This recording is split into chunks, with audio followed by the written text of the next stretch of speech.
မင်္ဂလာပါဒီနေ့မှာတော့ဒီတော့ Star City အိမ်ရတဲ့ရောက်ရှိနေတာပဲဖြစ်ပါတယ် Star City အိမ်ရထဲမှာဘယ်လိုနေရာမျိုးလေးတွေရှိရဆိုတာကိုဒီကလိုက်လံပြသပေးသွားပါမယ်တရက်လာပါတယ်အိမ်ရဝန်းလေးတစ်ခုဖြစ်လို့နေချင်းစရာအင်မတန်မှကောင်းလာပါတယ်ရှင်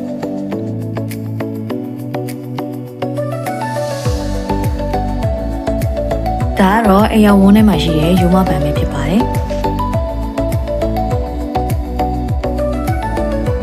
အိမ်ရဝန်းထဲမှာ Star City Sport Club ကိုလည်းတွေ့ရမှာပဲဖြစ်ပါတယ်။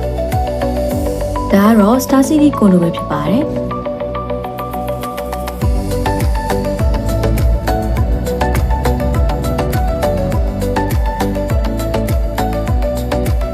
ဒါကတော့ Star Ferry Gate လေးပဲဖြစ်ပါတယ်။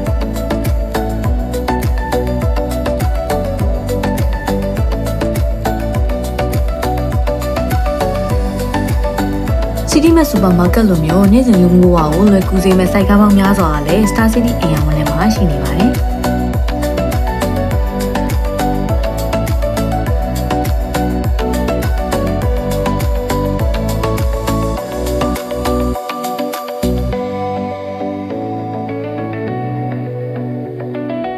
ကဲဒါဆိုလို့ရှိရင် Star City အိမ်ရတဲ့ကိုမိတ်ဆက်ပေးသွားပြီဆိုတော့ Star City အိမ်ရထဲမှာရှိတဲ့အခန်းလေးတစ်ခန်းကိုဒီကမိတ်ဆက်ပေးချင်ပါတယ်။နောက်ပိုင်းနေမှာပြန်လည်ဆုံတွေ့ကြမယ်နော်။